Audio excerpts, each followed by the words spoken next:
Nous allons maintenant y aller de quelques rappels de définition au niveau des angles et des lignes qu'on dit remarquables dans le triangle. Tout d'abord, des angles complémentaires sont des angles dont la somme est de 90 degrés. Donc, si on imagine un angle de 90 degrés et un segment ici qui le coupe, donc l'angle qui est formé ici et ici, lorsqu'on les additionne ensemble, donne 90 degrés.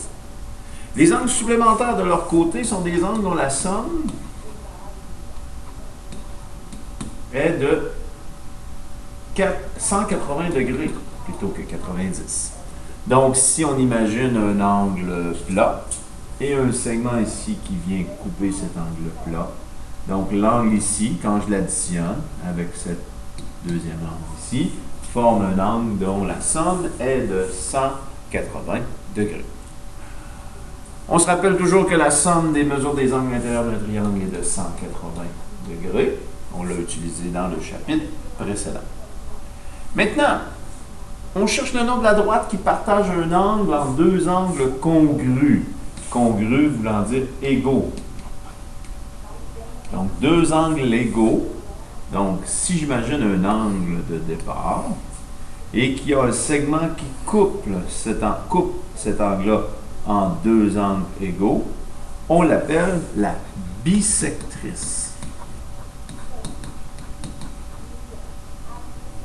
Donc, le segment qui est ici se nomme la bisectrice. On continue avec le segment qui joint deux sommets non consécutifs d'un polygone. Pour l'illustrer, ici, j'ai tracé un carré.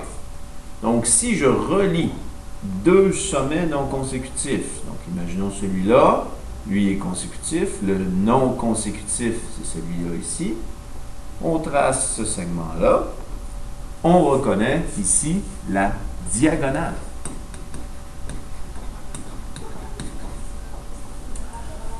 On continue.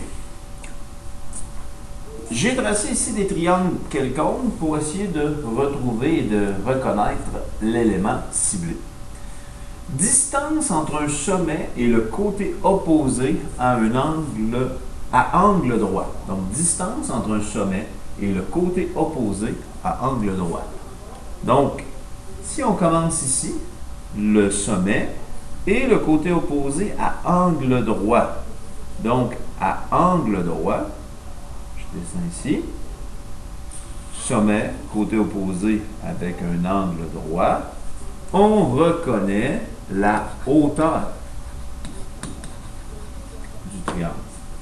Il faut se rappeler qu'il existe plusieurs hauteurs dans un triangle. Je pourrais partir du sommet ici pour se rendre au côté opposé ici à angle droit. Donc, une hauteur ici. Et ici, on prend le troisième sommet, donc à angle droit avec ce côté. Donc, à angle droit avec ce côté. Comme c'est ici. Donc, une autre hauteur. Maintenant, le segment qui joint un sommet du triangle au milieu du côté opposé. Donc, je pars d'un sommet, mais cette fois-ci, je m'en vais au milieu du côté. Donc, imaginons ici le point milieu qui sépare ce segment-là en deux. Donc, quand on part d'ici pour aller là, on appelle ceci une médiane du triangle. On pourrait faire le même exercice pour les autres sommets. Donc, le point milieu ici, qui sépare en deux parties égales. Donc, je vais à l'œil, c'est seulement pour l'illustrer. Même chose. Donc, ici, le point milieu, à peu près ici, qui sépare en deux parties égales. Donc, on aurait notre médiane. Maintenant, le dernier élément, on parle de la droite perpendiculaire à un segment de droite en son milieu. Donc, cette fois-ci, on ne veut pas rejoindre le sommet opposé, mais on veut être au milieu. Donc, comme on l'a placé ici. Donc, je trouve le point milieu. Et je trace une droite qui lui est perpendiculaire. Donc, sans se préoccuper du sommet opposé. Donc, comme c'est ici. C'est ce qu'on appelle la médiatrice.